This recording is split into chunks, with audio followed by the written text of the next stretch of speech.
4 bangunan ruko ludes dilalap si jago merah.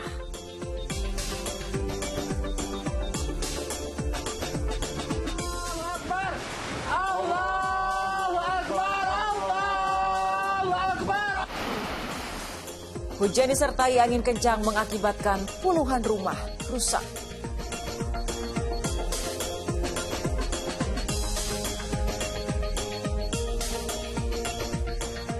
Dua warga negara Indonesia dilaporkan meninggal dunia akibat gempa yang terjadi di Turki.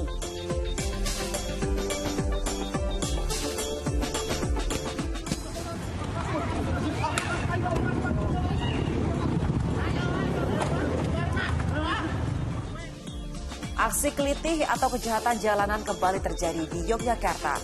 Pelaku tak segan menganiaya korbannya dengan senjata tajam.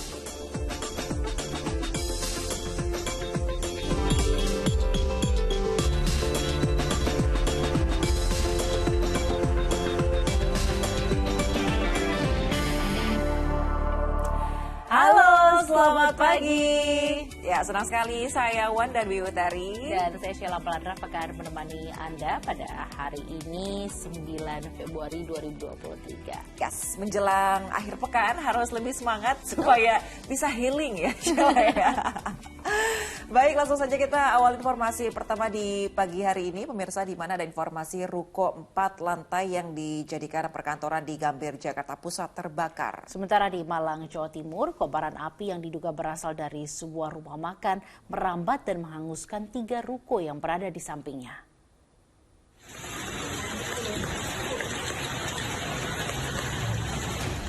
Kobaran api ini dengan cepat membesar dan menghanguskan rumah makan masakan Jepang yang berada di Jalan Pahlawan Trip, Kota Malang, Jawa Timur pada Rabu malam. Peristiwa yang terjadi di bawah guyuran hujan ini tidak serta-merta membuat api padam. Namun sebaliknya kobaran api justru semakin membesar dan merambat ke bangunan rumah toko di sampingnya. Total ada 4 ruko yang ludes dilalap si jago merah.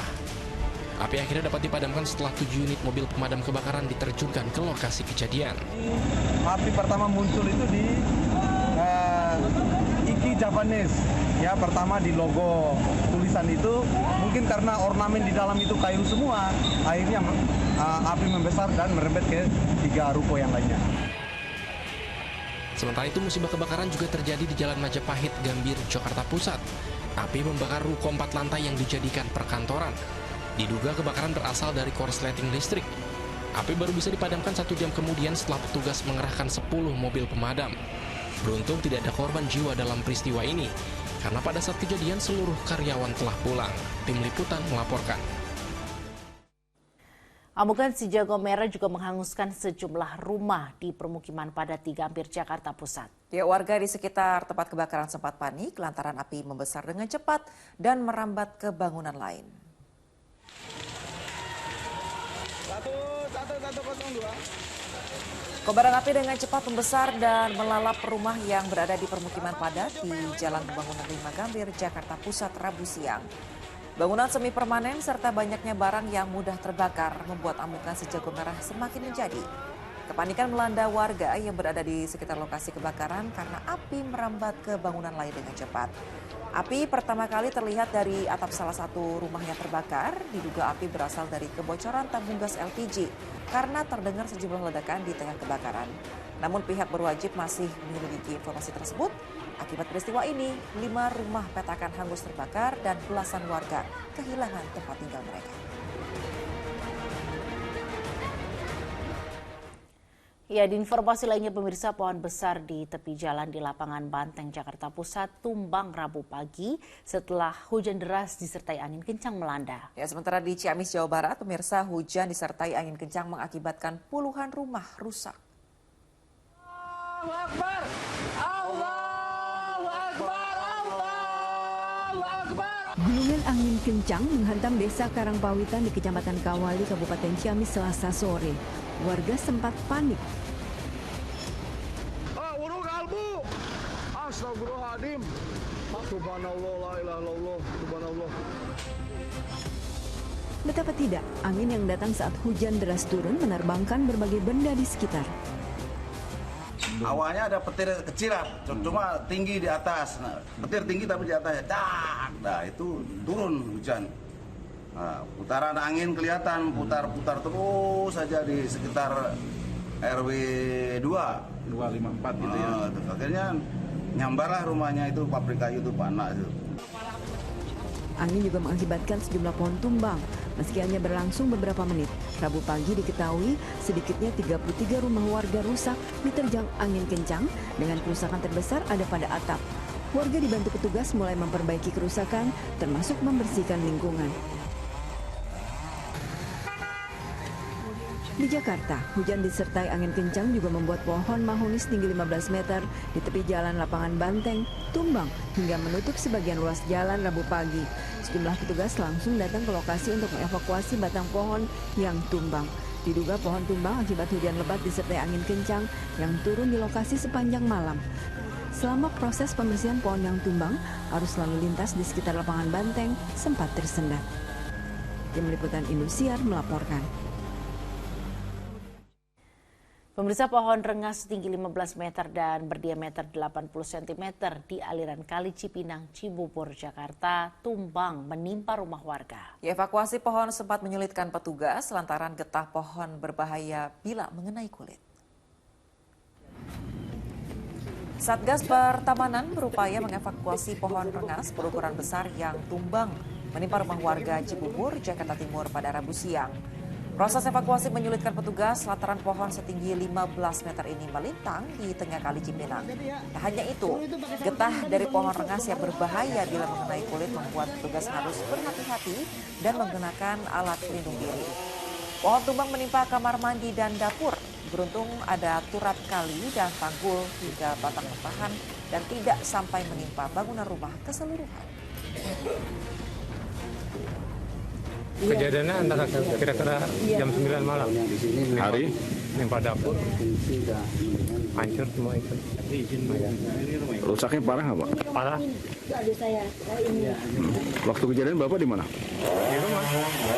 Di rumah. Lagi tidur Lagi atau? tidur, lagi nonton TV lah. Tapi nggak ada yang luka ya? Nggak ada.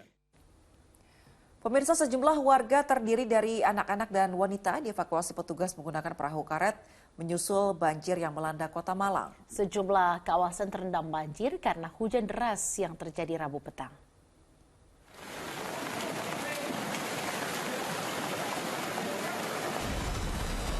Petugas Badan Penanggulangan Bencana dan Daerah Kota Malang melakukan evakuasi terhadap warga yang terjebak di dalam rumah di perumahan Nirwana Blimbing menggunakan perahu karet.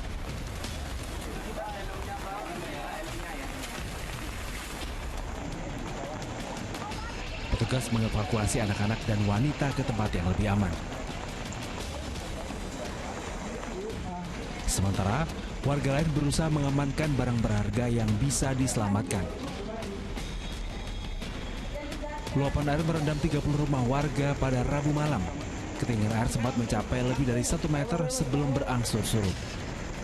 Kemudian jam 4 kurang 4 itu gini, terus-terusnya jam 4 itu segini, Mas. Jadi mungkin tadi saya pas dari showroom sampai pulang rumah itu segini. Kalau di dalam rumah seberapa, Mas? Kalau di dalam rumah yang di pinggir-pinggir paling segini, ada yang semata kaki, ada yang selutut, ada yang Artinya sudah merusak perabot ya, Mas ya? Semua rata-rata perabotnya rusak semua. Aparat pemerintah setempat ikut mengevakuasi warga. Cukup dalam, tapi sementara ini beberapa jam seolah sudah surut dan terhitung tercatat oleh Bapak Ketua RW kami dan salah satu BPD ada sekitar 30 rumah yang kita evakuasi, salah satunya rumah ini yang kebetulan memang ada bayinya. Hingga Rabu malam, petugas Kecamatan Blimbing dan BPBD Kota Malang melakukan penyisiran di rumah-rumah warga. Nur Ramadan melaporkan dari Kota Malang, Jawa Timur. Ya, ancaman banjir masih terjadi di beberapa daerah di tanah air. Ya, tidak saja merendam permukiman, terjangan banjir menghanyutkan harta benda warga. Genangan banjir setinggi 30 cm merendam Desa Telok Selong Ilir, Kabupaten Banjar, Kalimantan Selatan Rabu sore. Akibat banjir, warga harus menggunakan perahu saat beraktivitas di luar rumah. Sedangkan untuk mencegah kerusakan, barang-barang berharga telah diamankan ke lokasi yang lebih tinggi. Karena banjir sering terjadi di desa Telok Selong, warga mulai terserang berbagai penyakit seperti gatal-gatal dan diare. Sementara Kecamatan Kupang Tengah, Kabupaten Kupang, Nusa Tenggara Timur, curah hujan tinggi menyebabkan volume air di Sungai Tua Handap meningkat Rabu sore. 2 unit truk yang tengah mengangkut pasir terjebak di tengah derasnya aliran sungai. Warga sekitar berusaha mengevakuasi truk dari dalam sungai dan 1 diantaranya berhasil dikeluarkan. Peristiwa tersebut tidak menimbulkan korban jiwa. Ya, di informasi lainnya pemirsa, Gunung Merapi yang berada di perbatasan Jawa Tengah dan Yogyakarta pada Rabu pagi meluncurkan awan panas guguran dengan jarak luncur 1.500 meter arah barat daya. Ya, akibatnya sejumlah desa di 2 kecamatan di lereng Gunung Merapi diguyur hujan abu.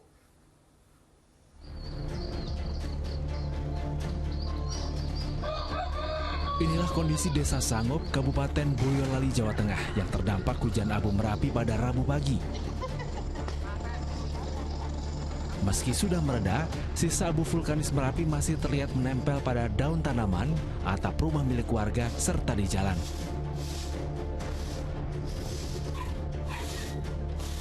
Selain itu, keberadaan abu mengakibatkan mata pedih dan pernafasan menjadi terganggu. Abu yang menempel pada tanaman pertanian akan mempengaruhi hasil pertanian apabila tidak segera dibersihkan.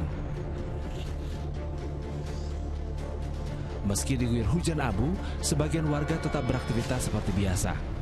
Hujan abu terjadi di sejumlah desa di 2 kecamatan, yaitu Kecamatan Musuk dan Kecamatan Taman Sari. Abu, Pak. Abu apa itu? Abu dari Gunung Merapi. Gitu. Apa hujan abu, Mas? Iya, tadi pagi sekitar pukul 7. Gitu. Lama nggak, Mas? Ya, sekitar 2 menit. 2 menit. Ya. Pasca hujan abu akibat erupsi Gunung Merapi, BPBD Kabupaten Boyolali memberikan 10.000 masker kepada warga terdampak. Ada 4 desa di Kecamatan Musuk dan Kecamatan Taman Sari, Kabupaten Boyolali yang terdampak hujan abu vulkanis Gunung Merapi. Sejumlah sekolah juga terdampak abu vulkanis, namun aktivitas pembelajaran tetap berlangsung seperti biasa.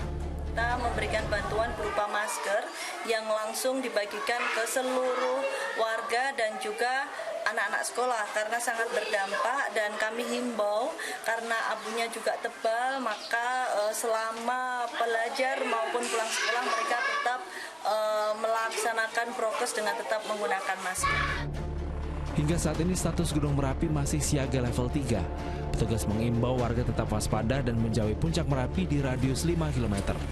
Yulianto melaporkan dari Kabupaten Boyolali, Jawa Tengah.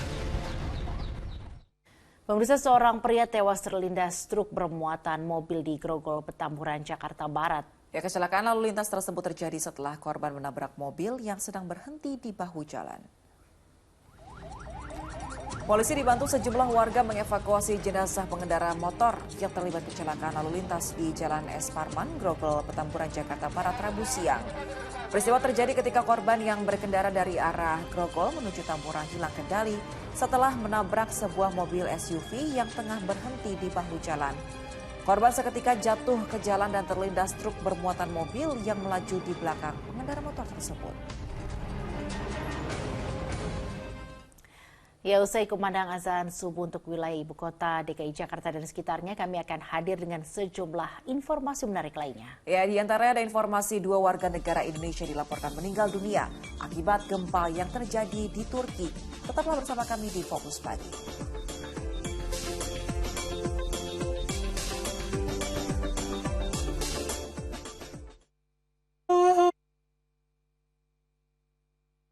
Ya, selamat menjalankan ibadah salat subuh untuk warga DKI Jakarta dan sekitarnya. Kita lanjutkan informasi di Fokus Pagi pemirsa. Petugas gabungan menggelar operasi parkir liar di kawasan Daan Mogot Mall Kalideres. Ya, namun petugas mendapat perlawanan keras dari sekelompok orang yang diduga sebagai juru parkir liar.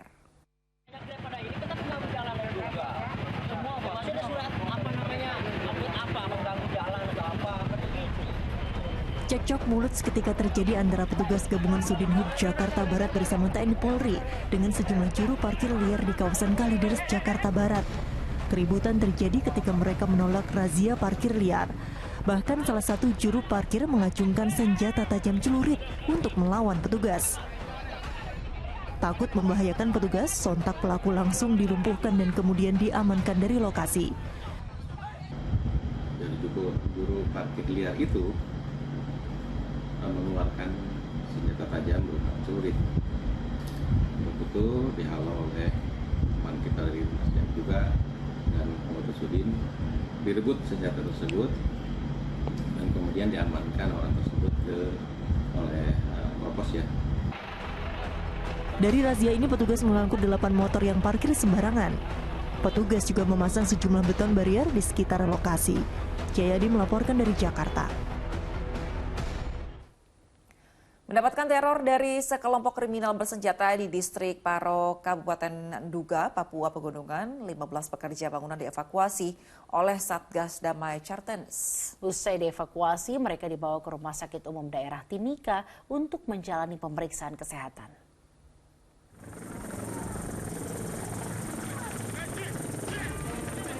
Detik-detik penjemputan 15 pekerja puskesmas di distrik Paro, Kabupaten Nduga, Provinsi Papua Pegunungan direkam oleh anggota Satuan Tugas Damai Cartens Rabu siang.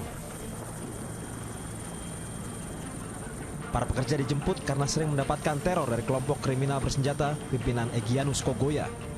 Setelah mendarat di Timika, mereka dibawa ke Rumah Sakit Umum Daerah Timika untuk menjalani pemeriksaan kesehatan. Kita dapat informasi adalah yang 15 pekerja itu. Kalau waktu itu informasinya pilot dulu ya kita pilot itu dulu. Ya karena ini informasi keberadaan tenaga kerja yang dapat dulu ya kita selamatkan ini dulu. Kita pengennya ya semuanya dapat kan, dua-duanya dapat. Tapi informasi tempat itu lokasi itu keberadaan pekerja ya kita selamatkan yang ini dulu. Satuan Tugas Damai Cartens saat ini terus berupaya menemukan pilot pesawat Susi Air, Philips Mark Martin, yang hilang pada Selasa sore setelah pesawatnya dibakar oleh kelompok kriminal bersenjata Papua Barat. Igo Batmomolin melaporkan dari Timika, Papua Tengah. Ya, Polri terus berkoordinasi dengan pemerintah Selandia Baru terkait insiden pembakaran pesawat Susi Air. Ya, sementara pilot Philips Martin hingga kini masih dalam upaya pencarian dan penyelamatan.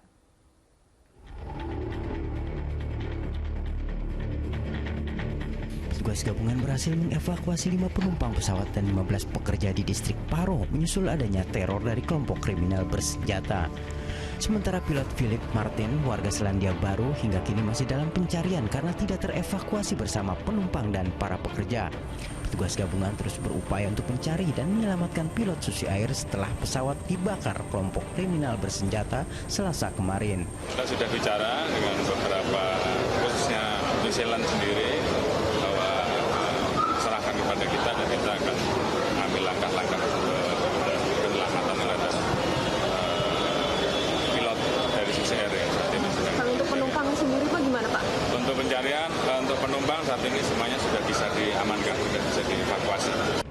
Sementara TNI sebelumnya juga sudah melarang pesawat Susi Air mendarat di Bandara Paro, Kabupaten Nduga, Papua Tengah, kendati distrik Paro awalnya merupakan daerah aman.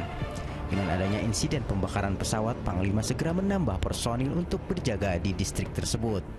Sebenarnya dari awal sudah kita larang waktu itu untuk melaksanakan terbang. Ternyata mereka paksakan, ternyata daerah di situ ada kerawannya karena memang aparat TNI Polri di situ sangat kecil sedikit karena daerahnya dirasa aman. Kemenhub juga menyatakan lapangan terbang Paro masih ditutup mengingat posisi pesawat yang terbakar ada di tengah landasan terbang sehingga tak memungkinkan terjadinya operasional lapangan terbang tersebut. Bahkan penerbangan perintis dengan rute Timika Paro juga untuk sementara dihentikan. Saat ini lapangan terbang Paro masih ditutup mengingat posisi pesawat yang terbakar ada di tengah-tengah landasan lapangan terbang sehingga tidak memungkinkan dilakukannya operasional lapangan terbang tersebut. Pesawat milik Susi Air diduga dibakar kelompok kriminal bersenjata di Kabupaten Nduga, Papua Tengah. Tak hanya menahan pilot dan 5 penumpang pesawat, 15 pekerja bangunan puskesmas juga akan disandra kelompok kriminal bersenjata pimpinan Egyanus Kogoya. Tim Liputan melaporkan. Pemirsa, sejumlah penyidik Polda Metro Jaya mendapat sanksi etik menyusul pencabutan status tersangka terhadap mahasiswa UI yang tewas dalam kecelakaan lalu lintas. Ketidaksesuaian administratif dalam penetapan status tersangka terhadap korban menjadi dasar pemberian sanksi. Kecelakaan yang menewaskan Hasya terjadi pada 6 Oktober 2022 lalu. Dari rekaman CCTV tampak Hasya terjatuh ketika berupaya menghindari sebuah sepeda motor yang hendak berbelok. Karena kondisi permukaan jalan licin, ia tergelincir masuk ke lajur kanan dan terlindas mobil. Korban Hasya yang tewas justru ditetapkan polisi sebagai tersangka. Dari pengusutan kembali kasus, diantaranya dengan rekonstruksi ulang, polisi pun mencabut status tersangka almarhum Muhammad Hasya Atalasya Putra. Sejumlah penyidik Polda Metro Jaya pun mendapat sanksi etik dengan dasar ketidaksesuaian administratif dalam penetapan status tersangka terhadap korban. Hal ini juga ditindaklanjuti telah memberikan sanksi sidang kode etik kepada penyidik terdahulu yang tentunya mekanismenya akan kita ikuti melalui putusannya, melalui mekanisme sidang kode etik. Di informasi lain, pemirsa, 2 warga negara Indonesia dilaporkan meninggal dunia akibat gempa yang terjadi di Turki. Sementara itu, evakuasi besar-besaran terus dilakukan untuk mencari korban gempa yang tertimbun reruntuhan bangunan.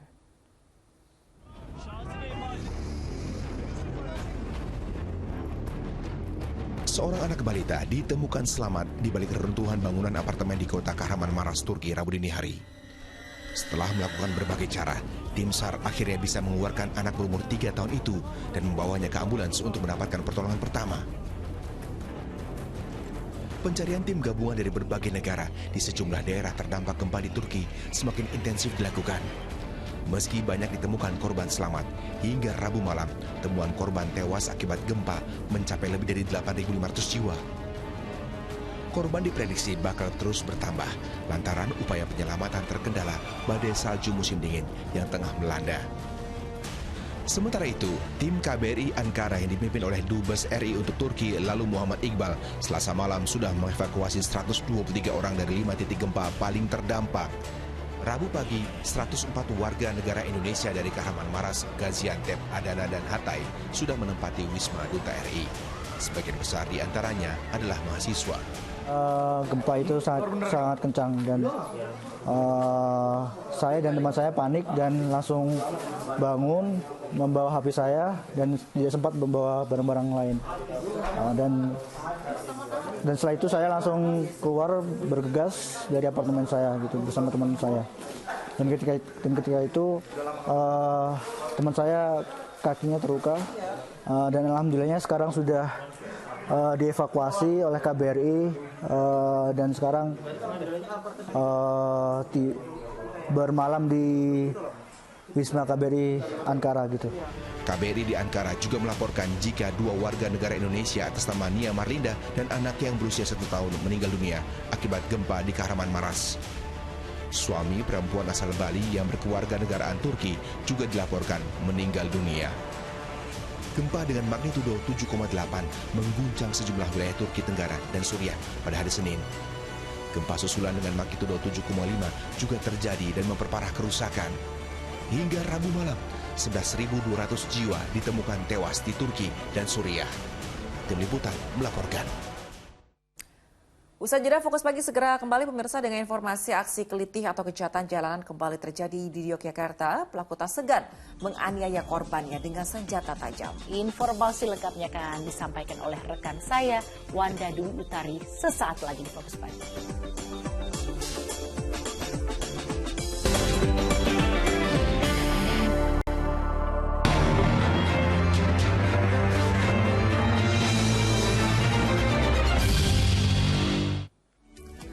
Terima kasih Anda kembali menyaksikan Fokus Pagi bersama saya Wanda Dwi Utari. Pemirsa, aksi kelitih atau kejahatan jalanan yang terjadi di kawasan wisata Titik Nol, kilometer Yogyakarta viral di media sosial. Dalam video amatir yang beredar, pelaku tak segan menganiaya korbannya dengan senjata tajam.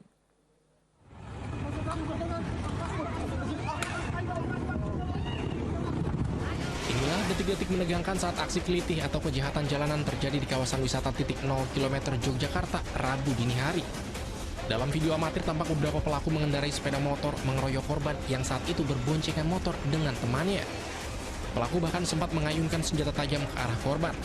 Beruntung bacokan pelaku hanya mengenai helm, sehingga tidak ada luka serius yang dialami korban. Walaupun belum ada laporan dari korban, tapi aparat Polresta Yogyakarta bersama Polda DIY saat ini telah menerjunkan tim khusus untuk memburu pelaku yang diduga berjumlah 6 orang. Satreskrim Polresta Yogyakarta sudah melakukan penyelidikan dengan melakukan langkah-langkah pemeriksaan terhadap 5 orang saksi baik korban maupun dari yang memviralkan. Selain berbekal keterangan beberapa saksi mata, polisi juga mengidentifikasi pelaku melalui rekaman sejumlah CCTV yang tersebar di sekitar lokasi kejadian. Diduga pelaku melakukan aksi kelitih secara acak dengan cara memprovokasi pengendara jalan lain agar terjadi keributan. Nasrul Nasih melaporkan dari kota Yogyakarta. Pemirsa, tawuran antar dua kelompok geng motor kembali terjadi di Kabupaten Deli Serdang, Sumatera Utara. Dalam tawuran tersebut, kedua kubu terlibat saling serang menggunakan petasan. Ya, inilah video amatir yang direkam oleh salah seorang warga saat tawuran dua kelompok geng motor terjadi di Desa Telaga Sari, Deli Serdang, Sumatera Utara, Rabu dini hari. Bentrokan yang terjadi di tengah jalan dengan menggunakan petasan ini membuat warga dan para pengendara sepeda motor tidak ada yang berani melintas. Warga takut menjadi korban salah sasaran. Tawuran dua kelompok geng motor ini bukanlah yang pertama kali terjadi. Warga berharap aparat kepolisian dapat melakukan patroli rutin, terutama pada dini hari, untuk mencegah kejadian serupa terulang kembali. Menuju ke masjid, ada orang duduk di situ, di mana orang nggak perhatikan tuh orang tuh mau ngapain, nggak tahu. Setelah awal ke masjid, ngaji di masjid kira-kira jam 5-an dengan suara petasan itu, terus ribut. Saya berhenti, bukan ngajinya berhenti, takut nanti malah terjadi. Kepolisian Satwil Lantas Jakarta Timur masih melakukan penyelidikan atas kasus kecelakaan yang terjadi di Jalan Pemuda, Rawamangun, Jakarta Timur antara pengendara motor dengan mobil berplat nomor dinas kepolisian. Dari hasil penyelidikan, motor tersebut bukan mobil dinas kepolisian, tetapi mobil atas nama perusahaan. Mobil ini diamankan di halaman Satwil Lantas Jakarta Timur. Sebelumnya pengemudi mobil menggunakan plat nomor kepolisian saat menabrak pengendara motor di Jalan Pemuda, Rawamangun. Untuk plat nomor mobil dinas kepolisian telah dilakukan pemeriksaan oleh Propam Mabes Polri dan dipastikan milik perusahaan. Sementara itu terkait pengemudi mobil diketahui bukan anggota polisi, melainkan warga sipil. Sebelumnya, sebuah mobil berplat nomor dinas kepolisian terlibat kecelakaan dengan pengendara motor. Diduga pengemudi mobil tersebut menerobos lampu merah dan menabrak pengendara motor lain hingga korban terluka. Sementara supir sama kendaraan saya amankan untuk proses lanjut karena harus dibikin berita acara. Bang, untuk pengemudinya sendiri tuh Polri atau biasa Bang? Orang sipil Pak. Di informasi lain, pemirsa, penyidik Polda Metro Jaya terus menyidik kasus pembunuhan seorang sopir taksi daring yang diduga dilakukan oknum Polri yang bertugas di Detasemen Khusus 88 Anti Teror. Polda Metro Jaya juga menyerahkan proses pelanggaran etik tersangka ke satuan kerjanya.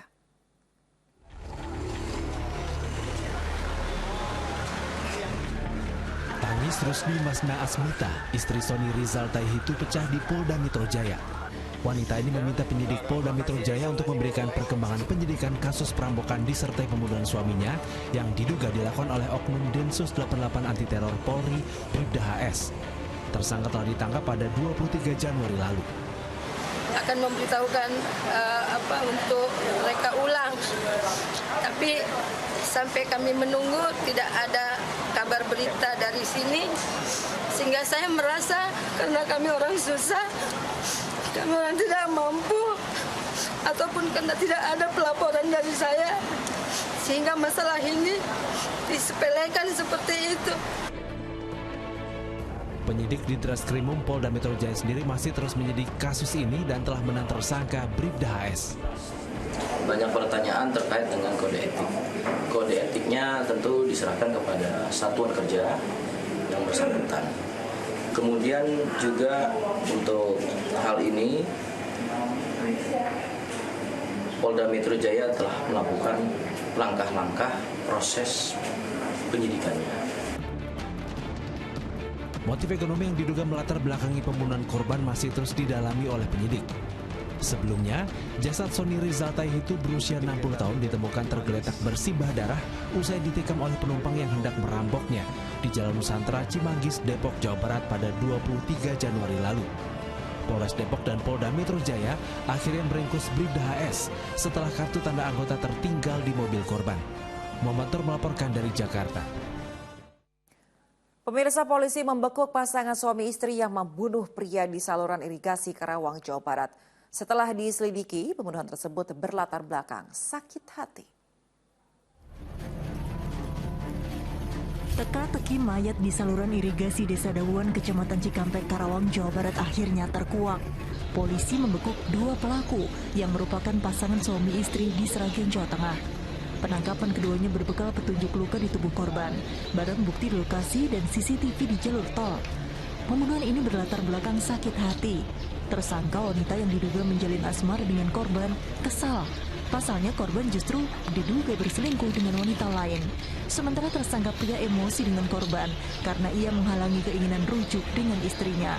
Ternyata motifnya adalah motif sakit hati, di mana korban ini tengah menjalin asmara dengan salah satu tersangka, yaitu saudari DSU ini. Dan kemudian DSU merasa sakit hati kepada korban karena korban diduga memiliki wanita lain. Aparat mengamankan barang bukti tali yang diduga digunakan untuk membunuh korban, ponsel, celana, dan mobil. Kini pasutri ini terancam maksimal hukuman mati karena terjerat pasal pembunuhan berencana. Mayat korban ditemukan di tepian saluran irigasi di Dawon Timur, Karawang, Jawa Barat pada akhir Januari lalu. Ada sejumlah luka memar di tubuhnya. Syamsun Nursyah melaporkan dari Karawang, Jawa Barat. Mengelak dari tuntutan bertanggung jawab atas dugaan kehamilan pacarnya, seorang pemuda di Denpasar, Bali malah menghabisi sang kekasih. Jasad korban kemudian ditinggalkan di kamar dan ditemukan oleh ayah tersangka. Anggota unit Reskrim Polsek Denpasar Barat menangkap pemuda yang diduga membunuh kekasihnya. Tersangka yang bekerja sebagai kepala toko dilaporkan oleh ayah dan kakak kandungnya ke polisi karena dugaan pembunuhan setelah mereka menemukan jasad korban di kamar tersangka yang berada di Jalan Gunung Batur, Gang Carik 3, Denpasar. Pembunuhan terjadi lantaran pemuda itu tidak mau bertanggung jawab terhadap kekasihnya yang diduga sedang hamil. Korban memberitahukan bahwa korban telah berbadan 2. Karena korban telah berbadan 2, maka korban meminta untuk dinikahi oleh pelaku. Pada saat pulang ke rumahnya, korban itu dijerat lehernya di belakang. Karena korban berusia 16 tahun, tersangka dijerat dengan Undang-Undang Perlindungan Anak serta Pasal 338 KUHP tentang penganiayaan yang ancaman pidana maksimalnya 15 tahun penjara. Arianto Hutapea melaporkan dari Denpasar, Bali. Di informasi lainnya pemirsa, 2 orang, 1 diantaranya pelajar di Majalengka, Jawa Barat, kedapatan mengedarkan narkoba jenis sabu-sabu. Sementara di Jakarta Utara, polisi menangkap seorang pemuda pembawa sabu-sabu yang disembunyikan di lintingan uang kertas di kawasan Kampung Bahari, Tanjung Priok.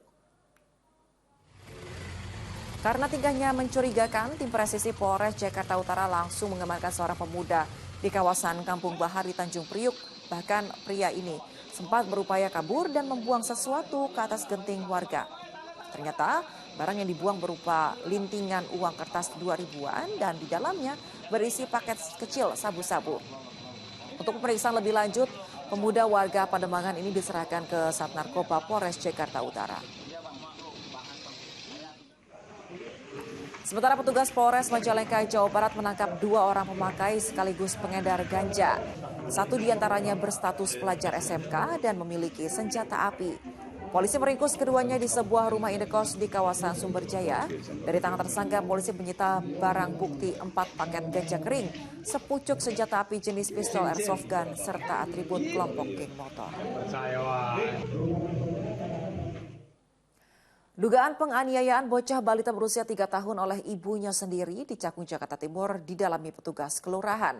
Terduga pelaku pun dibawa ke rumah sakit untuk diperiksa kondisi kejiwaannya.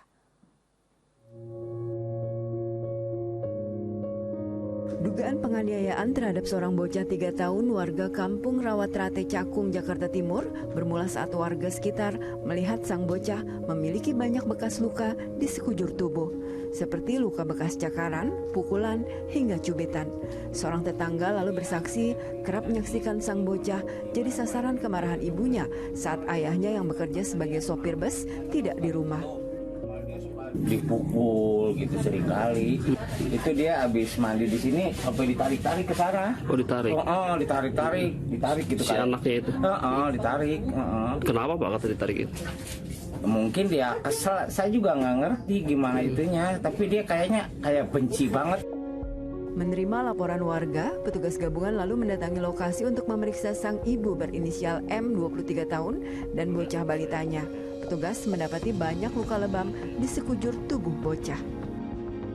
Awalnya sih dia mengaku bahwa itu bukan penganiayaan, ya kadang-kadang dicakar, kadang dia jatuh sendiri. Namun dengan kita tanya terus, ya sebagian sih dia ngaku, bahwa dia mengaku, dan kita buat pernyataan, sudah ada pernyataannya bahwa dia mengakui bahwa digigit ya Bang ya. Ya. Ada yang digigit, ada juga yang dicubit, menurut dia seperti itu. Petugas Suku Dinas Sosial Jakarta Timur lalu mengevakuasi pelaku ke Rumah Sakit Duren Sawit untuk mendapat penanganan. Sebab berdasarkan pemeriksaan petugas Dinas Kesehatan, pelaku terindikasi mengalami sedikit kelainan jiwa. Sementara itu sang bocah kini dirawat sendiri oleh ayah kandungnya. Triwibowo melaporkan dari Jakarta. Fokus Pagi segera kembali usai jeda pemirsa dengan informasi tidak terima ditegur. Seorang siswa sebuah sekolah menengah kejuruan di Tangerang Selatan emosi dan memarahi petugas keamanan sekolah. Informasi selengkapnya sesaat lagi bersama Sheila Beladras.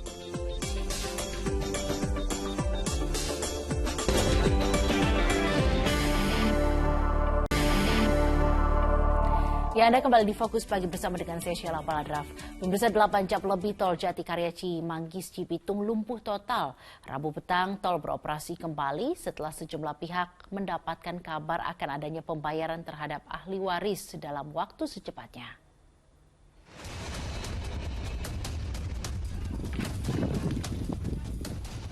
Suasana tol Jatikarya Cimanggis Cibitung lumpuh total selama 8 jam menyusul adanya warga dan ahli waris memblokade jalur bebas hambatan tersebut. Jalur tol kembali beroperasi Rabu petang setelah kuasa hukum, ahli waris dan Kapolres Metro Bekasi Kota menemui pihak Pengadilan Negeri Bekasi. Pihak pengadilan segera mengambil langkah eksekusi berupa pencairan uang ganti rugi milik warga Jatikarya dalam beberapa hari ke depan. Dan pihak pengadilan juga masih mempelajari permasalahan sengketa tanah sejak 2002 ini. Kuasa hukum menilai persoalan tanah milik ahli waris warga Jatikarya seluas 42.669 meter persegi atau senilai 218 miliar rupiah secara hukum sudah berkekuatan hukum tetap berdasarkan putusan pengadilan hingga putusan Mahkamah Agung. Yang harus dibayar itu yang udah ada aja. Bagi yang lain itu nanti prosesnya lain lagi. Itu kita bisa ngajuin permohonan tersendiri yang udah terpisah. Ini yang ada berapa nilainya berarti Pak Haji? Berapa hektar yang harus diserahkan nanti kepada orang? Kalau objek sengketanya, objek yang sudah dibayar sama PUPR, objeknya itu 42.669 meter persegi.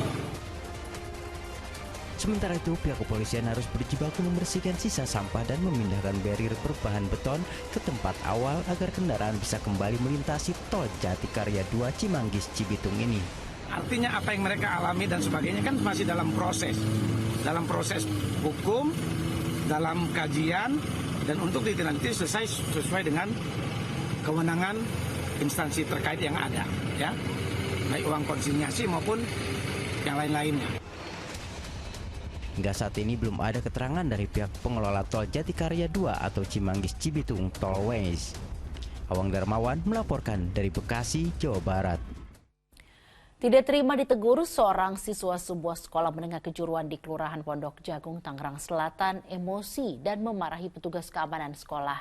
Video adu mulut ini pun beredar luas di media sosial. Ada bapak kamu? Bapak ibu.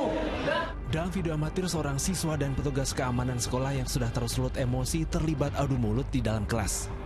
Meski petugas keamanan sudah meninggalkan kelas, namun siswa masih berusaha mengejar dan memberikan umpatan. Kepala sekolah mengatakan kejadian tersebut terjadi di saat jam istirahat. Petugas keamanan yang sedang berkeliling sekolah pada jam istirahat melihat pelaku sedang asik memainkan saklar lampu ruang kelas. Ia pun menegur pelaku karena dikhawatirkan akan menimbulkan korsleting listrik. Dan pas ditegur, dia tidak senang. Dan akhirnya keamanan itu merangkul dia untuk bawa ke BP. Dan akhirnya dia tidak mau, emosi. Ya akhirnya mungkin juga namanya manusia, mungkin tidak dikasih taunya susah, itu anak akhirnya dirangkul untuk ke BP, akhirnya nggak mau. Dan akhirnya kita terus, akhirnya mau juga. Dan sudah dipertemukan sama orang tua. Usai kejadian, pihak sekolah langsung memanggil orang tua siswa dan memberikan teguran keras kepada pelaku dan siswa yang merekam. Meski sudah meminta maaf dan diselesaikan secara kekeluargaan, namun pihak sekolah tidak akan segan-segan mengeluarkan pelaku jika terbukti berulah kembali. Syabudin Atar melaporkan dari Tangerang Selatan, Banten.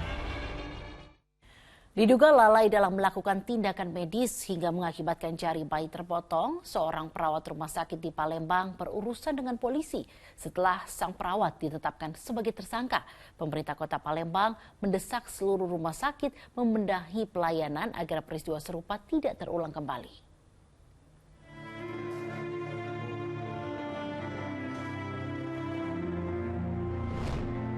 Hati orang tua mana yang rela jika buah hatinya disakiti hingga terluka? Akhir pekan lalu seorang ayah melapor ke polisi karena jari kelingking bayinya yang masih berusia 7 bulan putus akibat kelalaian perawat rumah sakit Muhammadiyah Palembang. Mau buka infusan, kan katanya kami ingatkan buka perban bayi pakai biasa. Terus dari itu masih menang dewek, jadi lanjut terbuka pakai gunting besar, lanjut terpotong jari kirinya. Oh, karena gunting tadi? Iya, karena gunting. Kelingking. Pihak rumah sakit membenarkan adanya kelalaian yang dilakukan oleh salah seorang perawatnya. Lalai ya, bisa dikatakan lalai sehingga menyebabkan kelingking dari pasien bayi itu terputus. Untuk perawat tadi sanksinya untuk sementara ini kita nonaktifkan dan nanti dia akan diproses di komite medis. Kasus ini bermula saat sang perawat berinisial DN hendak melepas selang infus yang melekat di tangan seorang bayi berusia 7 bulan dengan cara memotongnya menggunakan gunting pada 3 Februari lalu. Diduga karena lalai, gunting sang perawat justru mengenai jari sang bayi hingga terputus. Keluarga pasien yang tidak terima lalu melaporkan ke polisi. Pihak rumah sakit langsung mengambil tindakan operasi penyambungan jari. Kondisi bayi malang itu berangsur membaik dan pihak rumah sakit memastikan akan memberi perawatan hingga sembuh. Ini memang kondisi pasien tidak bisa memperawatan dan ada penilaian ulang di besok hari di hari ketiga pasca perawatan. Untuk oknum D-nya sendiri itu gimana Pak dari tindakan dari pihak rumah sakit Pak? Jadi kami dari direksi sudah menonaktifkan si D per hari yang kejadian. Berselang 2 hari, penyidik Polrestabes telah memeriksa sejumlah orang, yakni keluarga pasien, pihak rumah sakit, serta DN, sang perawat. Polisi juga telah mengantongi barang bukti berupa hasil visum korban. Setelah dilakukan pendalaman dan gelar perkara, polisi menetapkan DN, perawat yang lalai, sebagai tersangka. Berdasarkan gelar perkara, dilihat daripada alat bukti yang ada, keterangan saksi, kemudian juga dari bukti petunjuk dan bukti surat, kita naikkan dan menetapkan salah satu tersangka inisial DN. Perawat itu ya, lanjut ya, selanjutnya kita akan lakukan pemanggilan tersangka terhadap inisial DN. Meski pihak rumah sakit telah bertanggung jawab penuh dan telah memberikan pelayanan prioritas terhadap pasien, namun Wakil Wali Kota Fitrianti Agustinda menyayangkan kasus yang menimpa bayi berusia 7 bulan ini. Penegasan ini disampaikannya saat menjenguk bayi AA di Rumah Sakit Muhammadiyah Palembang. Kejadian ini cukup membuat pukulan yang cukup keras lah buat seluruh rumah sakit sebenarnya ya. Kali ini memang dialami oleh Rumah Sakit Muhammadiyah, tapi ini bagian dari seluruh rumah sakit ya dunia kesehatan bahwa jangan sampai kejadian ini terulang kembali. Saya tidak kebayang nih kalau misalnya putra-putri kita sampai mengalami seperti itu kan. Dan harapan kami sudah mulai nantinya kita coba perbaiki ya setiap rumah sakit. Pemerintah Kota Palembang minta seluruh rumah sakit di Kota Palembang segera membenahi pelayanannya sehingga kejadian serupa tidak terulang kembali. Dedi Irwansyah melaporkan dari Kota Palembang.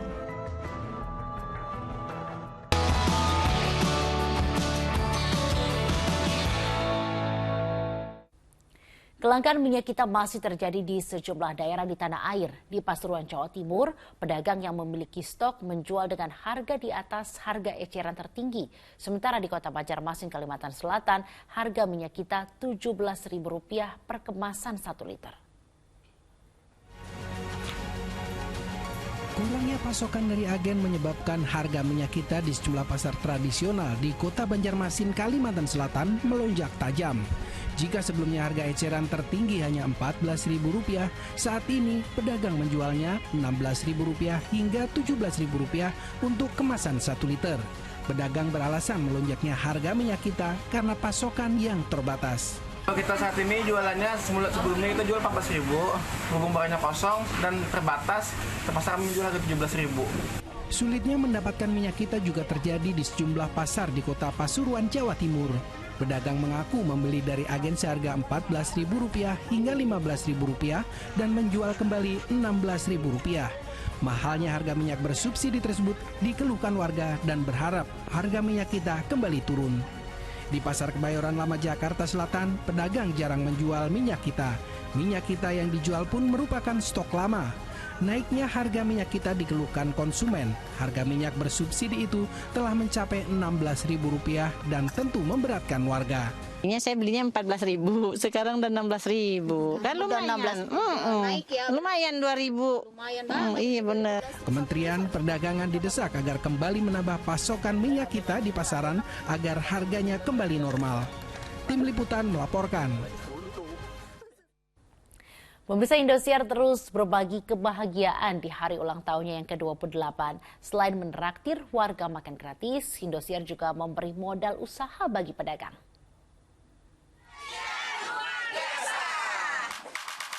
Rangkaian program makan gratis di Traktir Indosiar masih terus berlanjut.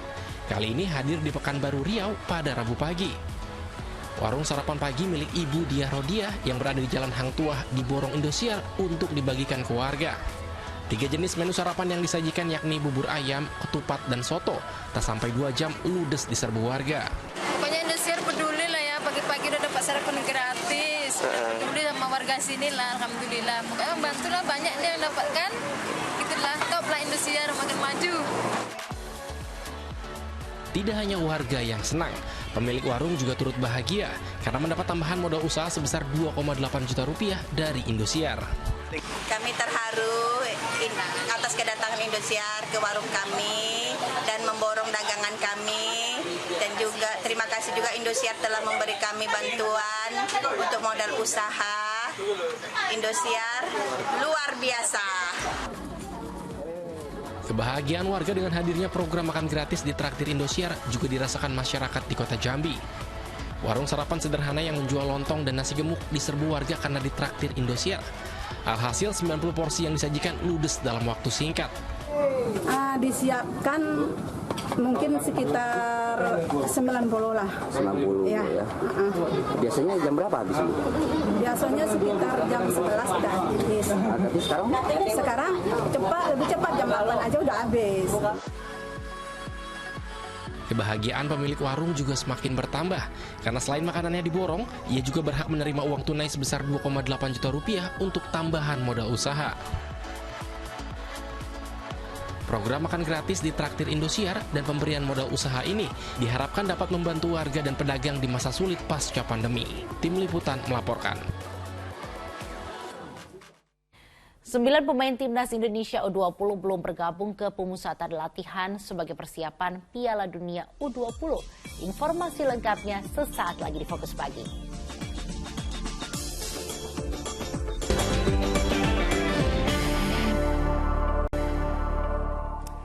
Terima kasih Anda kembali menyaksikan Fokus Pagi bersama saya Wanda Dwi Utari. Dan saya Sheila Baladraf.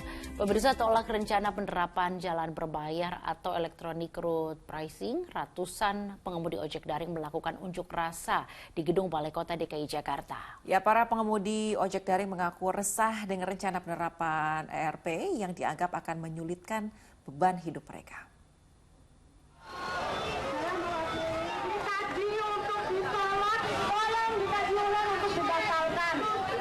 Dengan membawa sejumlah spanduk tuntutan, ratusan pengemudi ojek daring dari berbagai wilayah di Jabodetabek meruduk gedung Balai Kota DKI Jakarta pada Rabu siang.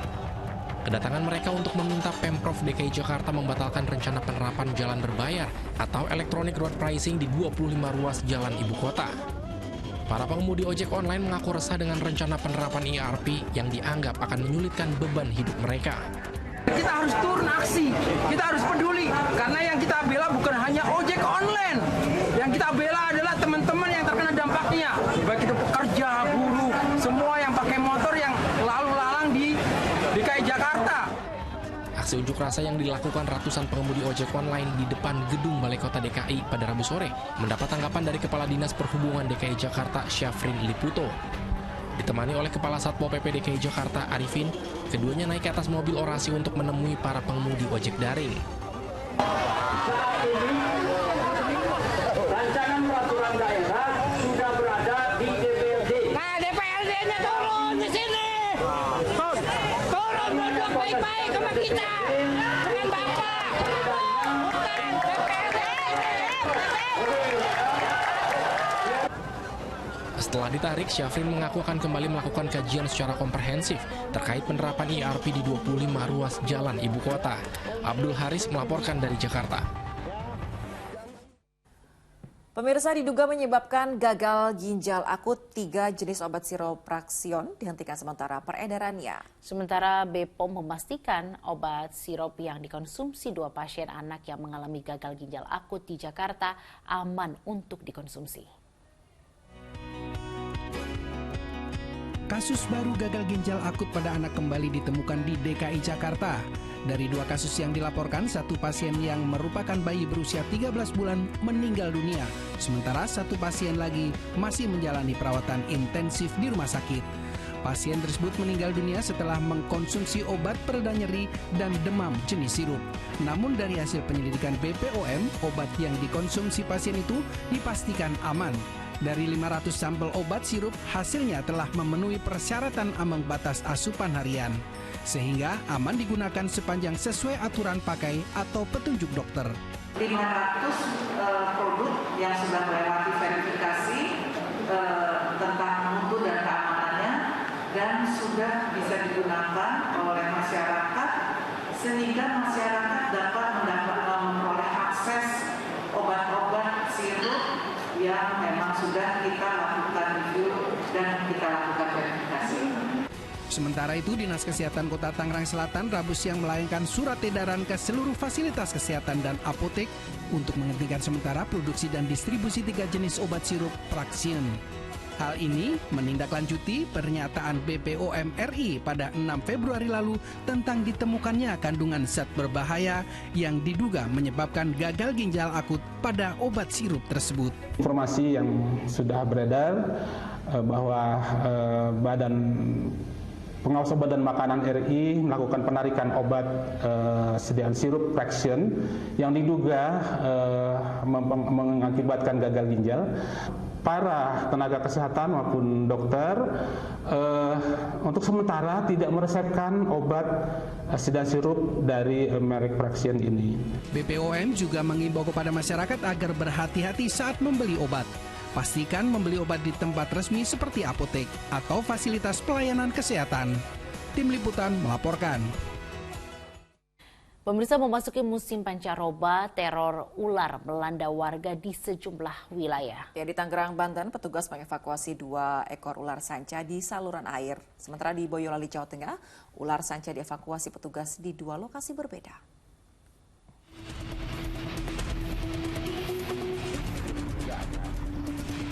Ular sanca sepanjang 3 meter ini telah beberapa hari terakhir meresahkan warga karena kerap muncul di area sungai dekat permukiman di Desa Bendan, Banyudono, Boyolali. Petugas tim reaksi cepat BPBD Kabupaten Boyolali lalu didatangkan untuk mengevakuasi ular. Saat hendak ditangkap petugas, ular didapati sedang memangsa ternak warga. Ularnya itu sedang makan ayam tadi. Sudah sempat dapat ayam 2 ekor. Itu apakah sering meresahkan warga gitu di situ? Iya, untuk ular tersebut meresahkan warga karena memakan binatang-binatang yang bisa dimakan oleh ular tersebut. Sehari sebelumnya, petugas juga mengevakuasi seekor ular jenis king koros yang masuk rumah warga di Kelurahan Pulisen, Boyolali. Petugas harus menggunakan alat khusus untuk menangkap ular pemakan tikus sawah tersebut.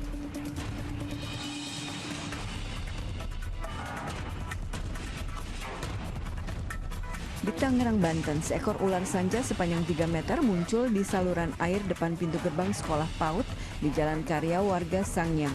Petugas terpaksa membongkar beton saluran air untuk bisa mengevakuasi ular. Tak jauh dari lokasi tersebut, seekor ular sanca sepanjang 4 meter juga ditemukan petugas bersembunyi di kandang ayam warga. Munculnya ular-ular tersebut diduga akibat pengaruh perubahan musim.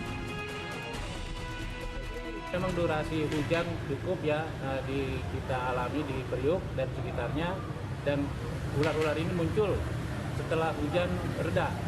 Jadi kemungkinan ada perubahan iklim, perubahan cuaca sehingga ular-ular itu muncul ke permukaan. Dan kebetulan kita berada di pemukiman padat penduduk sehingga dia cukup meresahkan.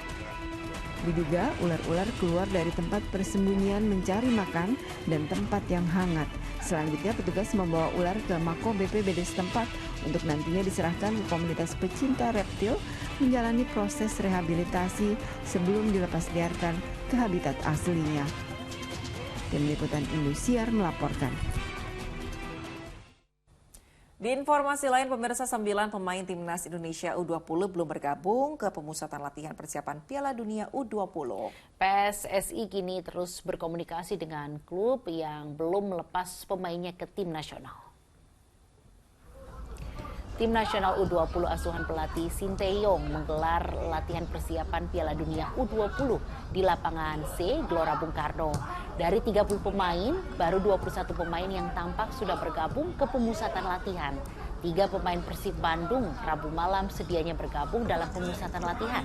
PSSI juga sudah berkomunikasi dengan Persija Jakarta untuk segera melepas 4 pemainnya, yaitu Alfrianto Niko Saputro, Donitri Pamungkas, Muhammad Ferrari, dan Cahya Supriyadi. Kemarin yang Dol sama Nova kalau nggak salah. Hasilnya sudah disampaikan ke saya dan ada beberapa hal teknis yang harus diputusin oleh tim pelatih. Maksudnya pemain 4 itu dilepas? Iya, dilepas mungkin ada beberapa persyaratan. Saya belum pelajari betul apa yang dimaui oleh Persija, tapi perlu ada diskusi lanjutan kayaknya. Sementara untuk Ronaldo dan Marcelino Ferdinand, PSSI sudah bersurat ke klub masing-masing pemain untuk melepas keduanya ke timnas. Indra Syafri juga mengaku tidak mendapatkan laporan secara langsung mengenai kepindahan kedua pemain itu ke luar negeri. Ya, dari pekan ke-23 BRI Liga 1 di bawah pelatih baru Iputu Gede, Arema FC akhirnya kembali ke jalur kemenangan. Ya, Singo Edan menang 2-1 saat bertandang ke markas Ras Nusantara FC.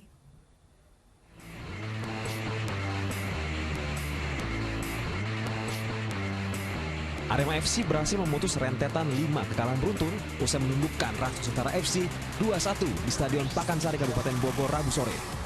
Di bawah nahkoda anyar Iputu Gede, Singo Edan berpeluang membuka keunggulan di menit 20 saat mendapat hadiah penalti. Namun Abel Kamara yang ditunjuk menjadi eksekutor gagal menuntaskan tugasnya.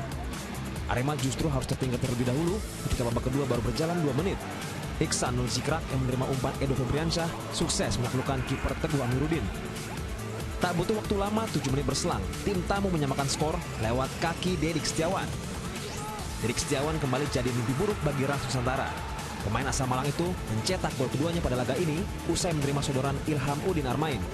Skor 2-1 bertahan hingga akhir laga, sekaligus jadi debut manis bagi Iputu Gede. Kemenangan ini mengangkat posisi Arema FC ke urutan 8 klasemen, sedangkan Ras Nusantara makin terbenam di papan bawah. Pemirsa, dua tim penghuni papan bawah antara PSS Sleman dan Persik Kediri akan saling bentrok dalam melanjutan pekan ke-23 BRI Liga 1. Ya, di laga lain PSM Makassar bertekad meraih poin penuh saat melawan Barito demi bisa kembali ke puncak klasemen.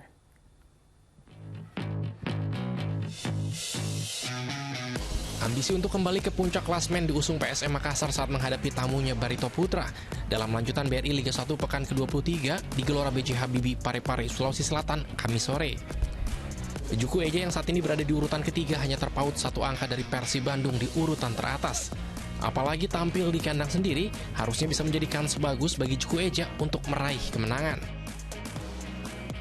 Di sisi lain, sang calon lawan Barito Putra juga tengah dalam kepercayaan diri tinggi usai taklukan Bali United di laga terakhirnya. Hasil yang begitu penting untuk menambah motivasi para pemain, sekaligus membawa Barito beranjak dari posisi juru kunci klasmen. Duel tak kalah seru juga akan tersaji di Stadion Maguwo Harjo Sleman antara tuan rumah PSS menjamu Persik Kediri. Laga antara dua tim penghuni papan bawah ini berpotensi berlangsung alot karena keduanya butuh momentum kebangkitan untuk menghindari zona merah. Namun PSS yang berstatus tuan rumah akan dirugikan karena harus tampil tanpa dukungan penuh penonton di stadion. Di kubu seberang, Persik yang sudah berani mengubah komposisi di lini depan akan berusaha tampil menyerang. Flavio Silva berpeluang diplot kembali sebagai penyerang tengah dengan dukungan Miftahul Hamdi dan Renan Silva dari lini kedua. Tim Liputan melaporkan. Ya, kita ke informasi lainnya pemirsa. Pabrik daur ulang dan pengelolaan biji plastik berbahan plastik bekas jenis PET resmi beroperasi di perusahaan PT Bumi Indus Padmajaya Jombang, Jawa Timur. Ya, dengan beroperasinya perusahaan pengolahan biji plastik berbahan plastik bekas diharapkan mampu mengurangi bahaya sampah plastik di Indonesia. Sebagai negara dengan penduduk yang sangat besar, Indonesia menghasilkan sampah botol plastik pasca konsumsi yang cukup besar pula. Tentunya dibutuhkan pengelolaan terhadap sisa konsumsi tersebut agar dapat terkumpul, terdaur ulang, serta menjadi material baru yang bermanfaat secara ekonomis. Perusahaan PT Bumi Indus Padmajaya di Kecamatan Poso, Kabupaten Jombang, Jawa Timur ini resmi beroperasi untuk mendaur ulang dan mengolah biji plastik dari plastik bekas, khususnya jenis PET atau polyethylene terephthalate. Menteri Perindustrian Agus Gumiwang Kartasasmita langsung meresmikan pabrik daur ulang dan pengolahan biji plastik berbahan plastik bekas ini. Menurut Menteri, perusahaan ini telah membantu pemerintah dalam mengatasi masalah sampah plastik sehingga masyarakat terbebas dari sampah berbahaya tersebut. Dan pabrik ini membuktikan bahwa barang yang disebut PET yang selama ini distigmakan menjadi monster, barang berbahaya, dibuktikan bahwa justru PET ini adalah sesuatu yang mempunyai nilai tambah. Menteri Perindustrian juga menyampaikan industri daur ulang plastik di Indonesia terus menunjukkan kemajuannya menyusul adanya dukungan kebutuhan dalam dan luar negeri dan tersedianya sampah domestik serta sampah industri. Dwi Mujiarso melaporkan dari Jombang, Jawa Timur.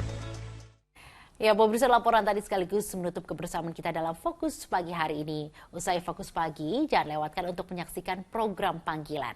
Mewakili teman-teman yang bertugas, saya Wanda Dwi Utari. Dan saya Sheila Maladra, pamit undur diri. Selamat pagi, selamat beraktivitas, dan sampai jumpa.